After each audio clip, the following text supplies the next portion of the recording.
Assalamualaikum warahmatullahi wabarakatuh. Jumpa lagi kita dalam perkuliahan pendidikan Pancasila. Kali ini kita akan membahas tentang Pancasila sebagai sumber sistem etika. Nah, Pancasila sebagai sumber etika, di sini kita akan melihat bagaimana pengetahuan tentang pengertian makna dan penetapan Pancasila sebagai sistem etika bangsa.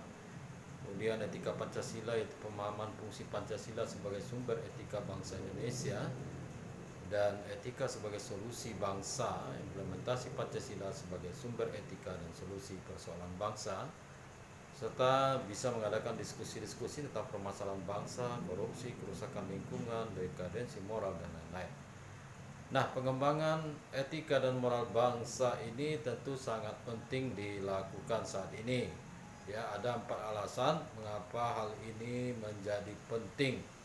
Yang pertama, pemahaman tentang etika dan moral bangsa dewasa ini mengingat adanya krisis sosial, budaya, dan moral yang terjadi, terutama dapat disaksikan dalam berbagai bentuk di tengah masyarakat kita, seperti terjadinya disintegrasi sosial politik yang bersumber pada euforia kebebasan, lenyapnya kesabaran sosial dalam menghadapi realitas kehidupan yang semakin sulit, sehingga mudah dilakukan berbagai tindakan kekerasan dan anarkis.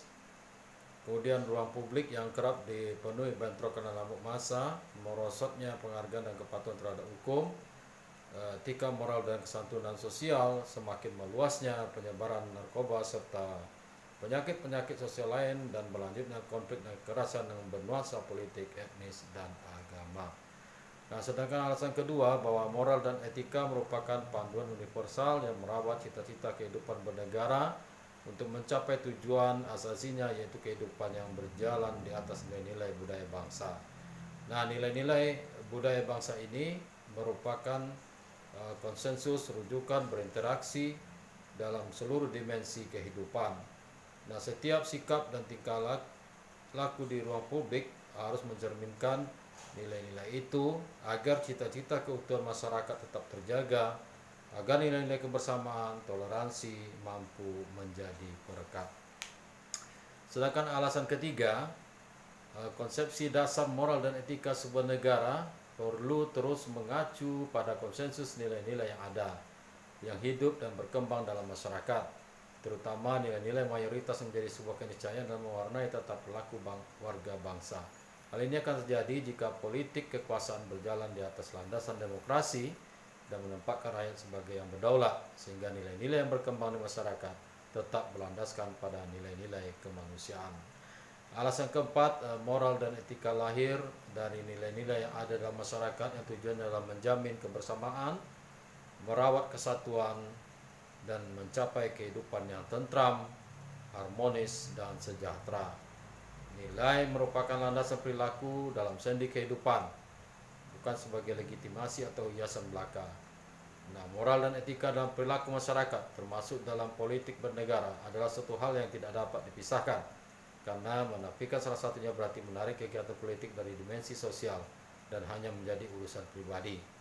Moral dan etika membingkai politik agar berjalan konsisten sesuai tujuan asalnya, sehingga tanggung jawab dan kewajiban yang berlaku dan terhadap semua manusia dapat ditegakkan. Diterimanya Pancasila sebagai dasar negara dan ideologi nasional membawa konsekuensi logis bahwa nilai-nilai Pancasila dijadikan landasan pokok, landasan fundamental bagi penyelenggaraan negara Indonesia.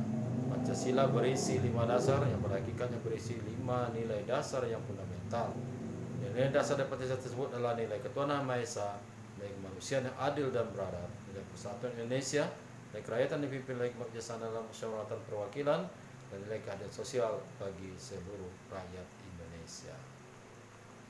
Nah, inilah yang menjadi pegangan kita bahwa Pancasila sebagai sumber sistem etika dan moral.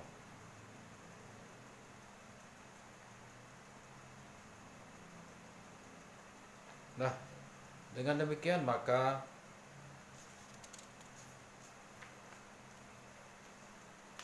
Pancasila sebagai sistem etika yaitu penjabaran nilai-nilai Pancasila yang sebagai pedoman dalam berpikir, bersikap dan bertingkah laku yang merupakan cerminan dari nilai-nilai keagamaan dan kebudayaan yang sudah mengakar dalam kehidupan bermasyarakat. Nah, adapun etika sosial budaya, ya. Nah, etika sosial budaya ini bertolak dari rasa kemanusiaan yang mendalam dengan menampilkan kembali sikap jujur, saling peduli, saling menghargai, saling mencintai dan tolong menolong di antara sesama manusia dan anak bangsa. Sejalan dengan itu juga menghidupkan kembali budaya malu, yakni malu berbuat kesalahan dan semua yang bertentangan dengan moral agama dan nilai-nilai luhur bangsa, budaya bangsa. Nah, untuk itu perlu dihidupkan kembali budaya keteladanan yang harus dimulai dan diperlihatkan contohnya oleh para pemimpin pada setiap tingkat dan lapisan masyarakat. Kemudian etika pemerintahan dan politik. Etika ini dimaksudkan untuk mewujudkan pemerintahan yang bersih, efisien, dan efektif, menumbuhkan suasana politik yang demokratis, yang mencirikan keterbukaan, rasa tanggung jawab akan aspirasi rakyat, menghargai perbedaan, jujur dalam persaingan, ketersediaan untuk menerima pendapat yang lebih besar walau datang dari orang per orang ataupun kelompok, serta menjunjung tinggi hak azazi manusia. Etika pemerintahan mengamanatkan agar para pejabat memiliki rasa kepedulian yang tinggi dalam memberikan pelayanan kepada publik, siap mundur apabila dirinya merasa telah melanggar kaidah dan sistem nilai apapun ataupun dianggap tidak mampu memenuhi amanah masyarakat, bangsa, dan negara. Kemudian secara etika ekonomi, prinsip dan perilaku ekonomi baik oleh pribadi, institusi, maupun pengambil keputusan dalam bidang ekonomi dapat melahirkan kondisi dan realitas ekonomi yang bercirikan persaingan yang jujur, berkeadilan, mendorong berkembangnya etos kerja ekonomi, daya tahan ekonomi, dan kemampuan bersaing, serta terciptanya suasana kondusif untuk memberdayakan ekonomi rakyat melalui usaha-usaha bersama secara berkesinambungan. Hal itu bertujuan menghindarkan terjadinya praktik-praktik monopoli, oligopoli, kebijakan ekonomi yang bernuansa KKN atau rasial yang berdampak negatif terhadap efisiensi, persaingan sehat, dan keadilan, serta menghindarkan perilaku menghalalkan segala cara dalam memperoleh keuntungan. Kemudian selanjutnya adalah etika hukum, yaitu menumbuhkan kesadaran bahwa tertib sosial, ketenangan, dan keteraturan hidup bersama hanya dapat diwujudkan dengan ketaatan hukum dan seluruh peraturan yang ada. Keseluruhan aturan hukum menjamin tegaknya supremasi hukum sejalan dengan menuju kepada pemenuhan rasa keadilan yang hidup dan berkembang di dalam masyarakat. Nilai Pancasila menjadi sumber norma etik. Upaya lain dalam mewujudkan Pancasila sebagai sumber nilai adalah dengan menjadikan nilai dasar Pancasila sebagai sumber pembentukan norma etik, norma dasar, norma moral dalam kehidupan bermasyarakat, berbangsa, dan negara. Nilai-nilai Pancasila adalah nilai moral. Oleh karena itu, nilai Pancasila juga dapat diwujudkan dalam norma-norma moral atau etik. Norma-norma etik tersebut selanjutnya dapat digunakan sebagai pedoman atau acuan dalam bersikap bertingkah laku dalam kehidupan berbangsa dan bernegara.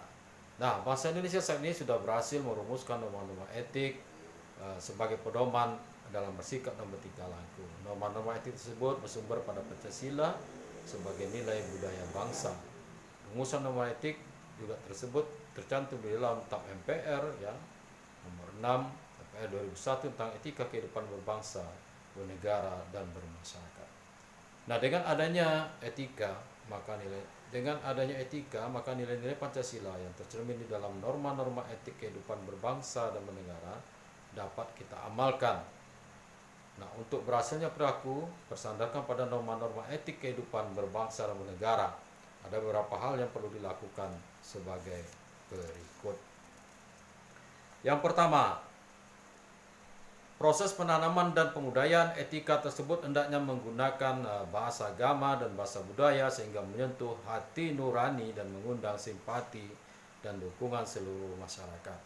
Apabila sanksi moral tidak lagi efektif, langkah-langkah penegakan hukum harus dilakukan secara tegas dan konsisten. 2. Proses penanaman dan pembudayaan etika dilakukan melalui pendekatan komunikatif, dialogis, dan persuasif, tidak melalui pendekatan cara indoktrinasi. Yang ketiga, pelaksanaan gerakan nasional etika berbangsa, bernegara, dan bermasyarakat secara sinergik dan berkesinambungan yang melibatkan seluruh potensi bangsa, pemerintah, ataupun masyarakat. Yang keempat, perlu dikembangkan etika profesi seperti etika profesi hukum, profesi kedokteran, profesi ekonomi, profesi politik yang dilandasi oleh pokok-pokok etika ini yang perlu ditaati oleh segenap anggotanya melalui kode etik profesi masing-masing. Yang kelima, mengaitkan pembudayaan etika kehidupan berbangsa, bernegara, dan bermasyarakat sebagai bagian dari sikap keberagaman yang menempatkan nilai-nilai etika kehidupan berbangsa, bernegara, dan bermasyarakat di samping tanggung jawab kemanusiaan juga sebagai bagian pengabdian kepada Tuhan Yang Maha Esa.